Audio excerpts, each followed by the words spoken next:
We all know the ZX Spectrum, one of the first truly affordable home microcomputers that made it into literally millions of homes throughout the early 80s.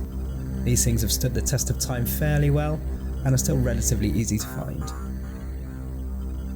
So today we've got a Spectrum Plus in for refurbishment. Let's take a look.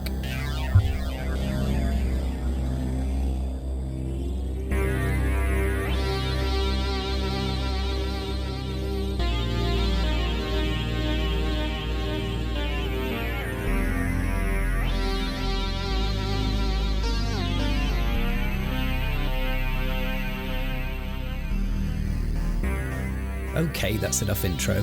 Here's our Spectrum Plus. As you can see, the box is a bit tatty, but as it is 35 years old, I feel like we can cut it some leeway. Taking a look at the unit itself then, and we can see it's a completely different story.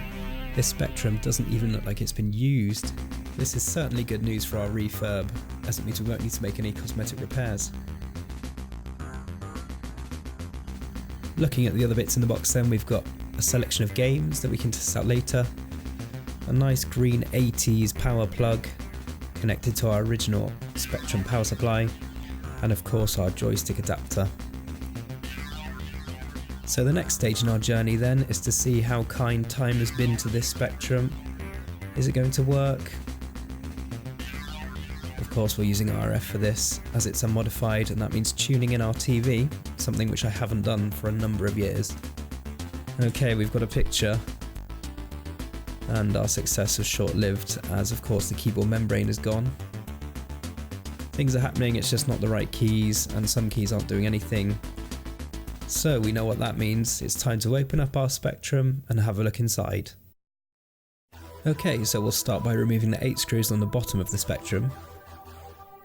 Just remembering that the middle screw is ever so slightly different, so just keep that one to one side.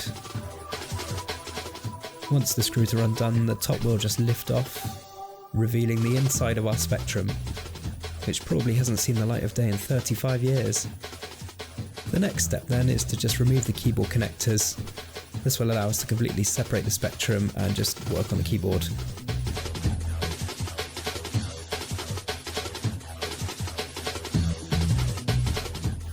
We're then greeted with some more screws to undo.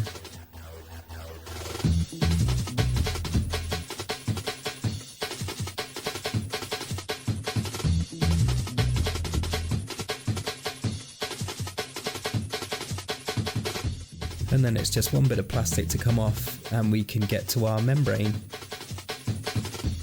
The keyboard membrane itself is actually made out of 3 layers which over time delaminate, and that causes the connections to stop working properly. Okay, so with the old membrane removed, we can go ahead and fit our new one. I've popped a link in the description to where I got this from. Fitting our new membrane is nice and simple. We just need to make sure all of the holes are nice and lined up.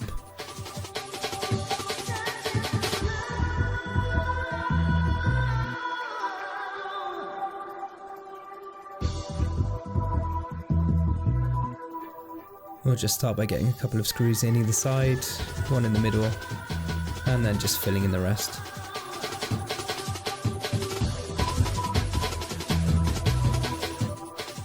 Once they're all in, we'll just give it a quick test to make sure everything feels like it should.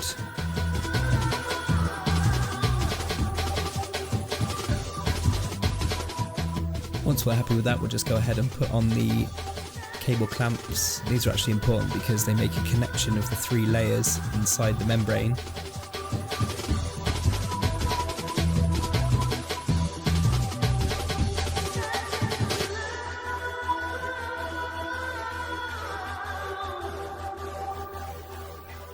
And it's time to reconnect our newly refurbished keyboard.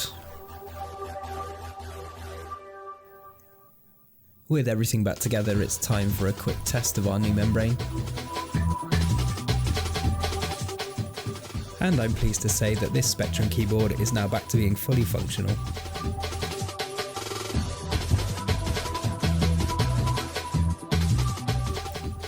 But we're not going to stop there.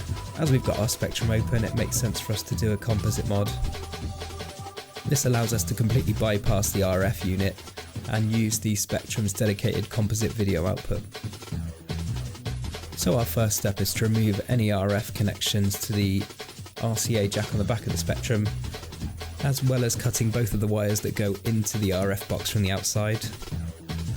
This connection here is the power to the actual RF box itself, and this one here is our composite video feed, which we're going to be tapping into later.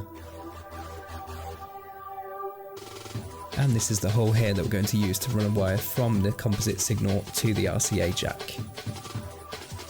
Here's our wire. It is just ordinary speaker wire, which will do nicely for our job. So we're just going to add some more solder to the RCA jack.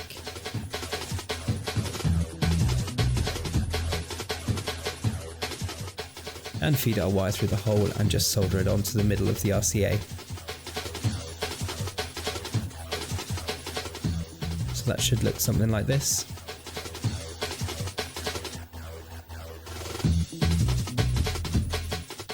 The next step is for us to cut our wire to size.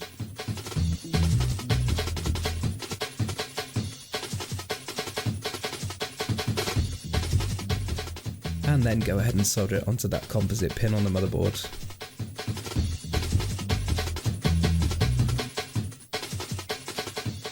What we will do whilst we're here is just remove the rest of that 5V connection, as we don't want it to touch on anything. So with our composite mod done, it's just time to give the Spectrum one last quick test before we put it back together.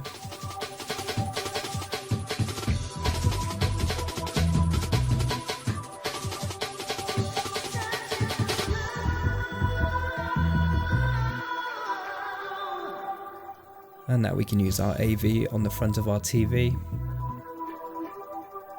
which is much more convenient.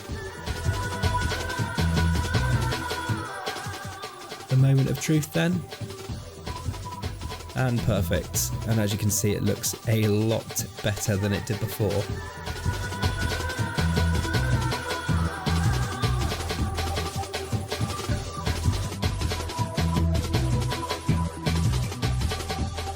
And of course, with it all back together, there's only one more thing we need to do.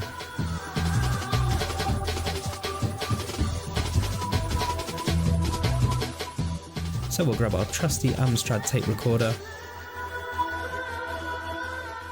and one of the least playable games on the system. With our working keyboard, we are able to input the load command. It's looking good so far. And there we go, it's found it, hard driving.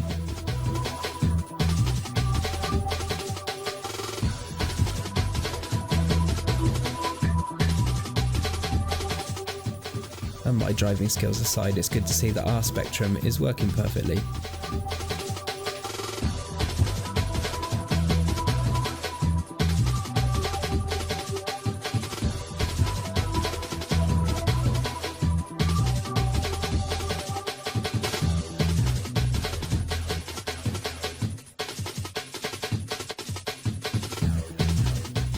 And that concludes our look at this ZX Spectrum Plus. After being sat in a loft for 30 years, probably longer, I'm happy to say that it's now back to its original state and now working perfectly.